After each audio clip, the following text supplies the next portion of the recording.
Hello everyone and welcome आज के हमारे इस वीडियो में। आज का ये जो हमारा वीडियो है, इसका जो टॉपिक है वो बेसिकली काफ़ी अलग आपको महसूस होगा, क्योंकि पहली बार हम बात करने वाले हैं कि डीजल इंजेक्ट किया जाएगा अलग से साइलेंसर के अंदर।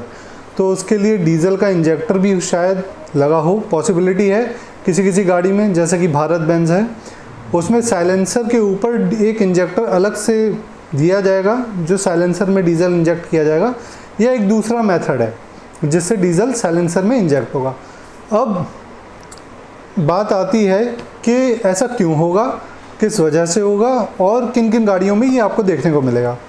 तो स्टार्ट करते हैं वीडियो कि क्यों जो है हमारा जो BS4 का जो ट्रक है, तो BS4 का जो ट्रक जब हमारा BS6 में आता है तो उसको BS6 में लाने के लिए जो इंजन है उसका वो BS6 में आ जाए, उसके लिए इंजन में जो चेंजेस BS4 में किए गए थे उससे ज़्यादा कोई चेंज उसमें नहीं किया जा सकता। कहने का अर्थ है कि देखो, पिस्टन आप उसके नहीं बदल सकते, पिस्टन तो वही रहेंगे, हेड वाल्व वो सब वही रहेगा। फ्यूल सिस्टम आप चेंज कर सकते थे, टर्बो की एफिशिएंसी आप चेंज कर सकते थे, वो हम BS4 में कर चुके हैं।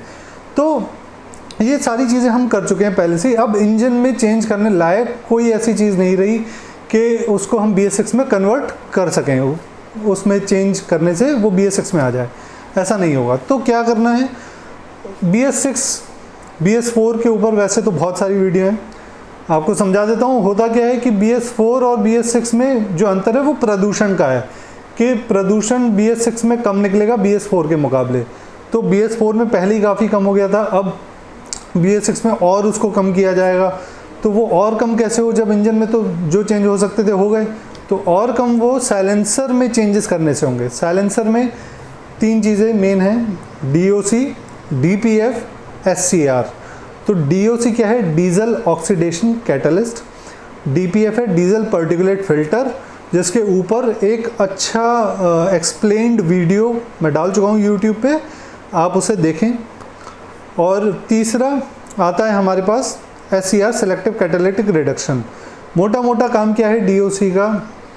DOC का मेन काम ये है कि जो इंजन एग्जॉस्ट निकाल रहा है, एग्जॉस्ट में क्या क्या होता है, बहुत सारी हार्मफुल गैसेस होती हैं, बहुत ऐसी गैस होती हैं जो वातावरण को बहुत ज़्यादा हानि पहुंचाती है। वातावरण में कौन आता है, हम आते हैं, पेड़ आता है तो बेसिकली वो हमको जो है हानि पहुंचाता है, वो ऐसी गैसें निकलती हैं। दूसरा उसमें क्या निकलता है, दूसरा उसमें निकलता है कार्बन, पार्टिकुलेट मैटर जिसे हम कहते हैं, अब सूट पार्टिकल भी आप उसे कह सकते हैं। तो पहले के ट्रकों में, पहले की जो डीजल गाड़ियाँ हैं BS3 तक की, या BS4 में भी कई गाड़ियाँ ऐसी हैं, आप देखोगे साइलेंसर पे बहुत सारी कालक जो है जमी हुई है। तो वो पार्टिकुलेट मैटर या कार्बन या सूट पार्टिकल है, तो उसकी मात्रा को कम किया जाए। उसकी मात्रा को कम करने के लिए क्या है, DPF। ठीक, तो वो मात्रा कम कैसे होगी, जब वो एग्जॉस्ट गैस आ रही है DPF में वो कम होगी। लेकिन DPF में कम होने के लिए उस गैस के तापमान का, एक पर्टिकुलर तापमान तक वो गैस पहुंचनी चाहिए, एग्जॉस्ट गैस। तो वो कौन करेगा, वो करेगा DOC। वो काम कहाँ होगा, डीजल ऑक्सीडेशन कैटलिस्ट के अंदर। और जब ये प्रोसेस हो जाएगा तो कार्बन तो आपने कम कर लिया, लेकिन जो गैसें हैं, नाइट्रोजन की ऑक्साइड है या कार्बन मोनोऑक्साइड है, ये सारी कहाँ कम होंगी, ये कम होंगी आपके सिलेक्टिव कैटालिटिक रिडक्शन SCR, जो यूरिया डोजिंग पंप हम कहते हैं, उसकी मदद से। तो आपका जो DOC है वहाँ पे तापमान बढ़ाया जाएगा। यहाँ पे बात इंजेक्टर लग रहा है या डीजल जा रहा है साइलेंसर में, उसकी हो रही है। तो बहुत ही मोटे तौर पे अभी DOC को मैं मोटे तौर पे बताऊंगा, एक्सप्लेन वीडियो आगे देखेंगे। तो एग्जॉस्ट गैस जो आएगी उसका तापमान बढ़ाना है। तापमान कैसे बढ़ेगा, जब डीजल उस गैस में जाएगा, क्योंकि पहले से ही उसका तापमान 200 के करीब, 200 डिग्री सेल्सियस करीब होगा, 200-250। तो जैसे ही डीजल जाएगा उस पर रिएक्ट करेगा, गैसेस फॉर्म में होगा, डीजल एटम के फॉर्म में होगा।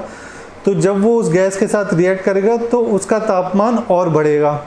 ठीक, तो अब वो तापमान कैसे बढ़ता है, क्योंकि जो गैस है, हार्मफुल गैस निकल रही है, उसका जब बॉन्ड टूटेगा तो बॉन्ड जैसे ही टूटता है उसमें से एनर्जी निकलती है ना। जैसे अब आप मान लो कि आपको लकड़ी तोड़नी है, तो लकड़ी तोड़ने के लिए क्या है, आपको ताकत लगानी पड़ेगी। ठीक है, आप भी एकदम गर्म हो जाओगे तब जाके वो जो है लकड़ी टूटेगी। ठीक, तो उसी तरीके से जब ये बॉन्ड टूटेगा तो तापमान उसका बढ़ आएगा अंदर गैस का, तो वो तापमान एक पर्टिकुलर और बढ़ आएगा 300 350 करीब। तो एक पर्टिकुलर तापमान जो हर एक कंपनी का अलग अलग है अपने लिए, बहुत ज़्यादा अंतर तो नहीं होता पर 300 350 करीब डिग्री सेल्सियस वो चाहिए होता है कम से कम। तो ये तापमान बढ़ाने के लिए इंजेक्टर लग सकता है डीओसी में, जो भारत बेंज में लगता है। दूसरा मेथड क्या है, बहुत ही ध्यान से समझना है इसको, दूसरे मेथड को। दूसरा मेथड हमारे पास क्या है, पहले जो हमारा इंजेक्टर होता था BS3 का, वो एक बार फायर करता था, ठीक, पिस्टन आया, फायर किया, आग लगी, गया, पावर दी इंजन को। अब क्या हो रहा है कि पिस्टन ऊपर आता है, पूरा यहाँ तक पहुँचना है, उससे पहले ही इस पोजीशन पे ही एक बार फायर हो गया, प्री इंजेक्शन। डीजल फायर हुआ, उसे क्या किया, प्री इंजेक्शन, पहले ही फायर हो गया। फिर TDC पे आया, फिर मेन इंजेक्शन हुआ। फिर जब नीचे थोड़ा सा 15 डिग्री करीब नीचे गया तो पोस्ट इंजेक्शन हुआ, ठीक। तो ये इस तरीके से 3 बार फायर होता था। CRDI में 3 बार फायर होता है। अब जो आ रहे हैं उसमें 5 बार फायर है, 2 बार प्री और 2 बार पोस्ट। तो जो आखिरी पोस्ट इंजेक्शन है वो वेरी लेट पोस्ट इंजेक्शन है, मतलब बिल्कुल जब पिस्टन नीचे आ जाएगा और एग्जॉस्ट का वाल्व खुला हुआ है तब वो इंजेक्शन होगा, और उसके माध्यम से क्या होगा कि वो जो डीजल है वो एग्जॉस्ट का वाल्व तो खुला हुआ है, तो वो एग्जॉस्ट के वाल्व से कहाँ पहुँच जाएगा, अपने DOC में, ठीक है, डीजल ऑक्सीडेशन कैटलिस्ट। तो वो वहाँ पे अपना रास्ता इस तरीके से बनाएगा। तो जाहिर सी बात है तापमान बढ़ाना है, तापमान वैसे भी बढ़ ही जाएगा जब डीजल जो है इस तरीके से निकलेगा। और तापमान बढ़ाने का सिर्फ एक ही रीज़न है, क्योंकि जब तक तापमान नहीं बढ़ेगा तब तक DPF अच्छे से काम नहीं कर पाएगा। जितना तापमान मेंटेन करके रखेंगे हम वहाँ पे, तो उतना ही DPF अच्छा काम करेगा, पार्टिकुलेट मैटर और कम होगा।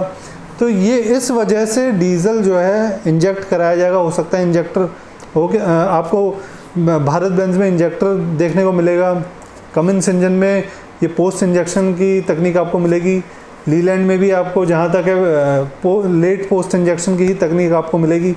तो ये आपको किन किन गाड़ियों में देखने को मिलेगा, BS6 के हर ट्रक में मैं समझता हूँ ये आपको देखने को मिलेगा। कार में देखने को शायद आपको ये ना मिले, क्योंकि कार में जो है तापमान जितना चाहिए होता है, जितना DPF को क्लीन करना होता है, उतना पर्याप्त मात्रा में वो अपना काम करता रहता है, तो ऐसी कोई ख़ास आवश्यकता नहीं। लेकिन क्योंकि इंजन ट्रक का बहुत बड़ा है तो वहाँ पे एग्जॉस्ट भी ज़्यादा है, पार्टिकुलेट मैटर कार्बन भी ज़्यादा है, तो उसको कम करना पड़ता है। तो आशा करता हूँ आपको वीडियो बहुत अच्छी लगी होगी। कोई अगर सवाल हो तो आप कमेंट्स के ज़रिए ज़रूर पूछें। धन्यवाद।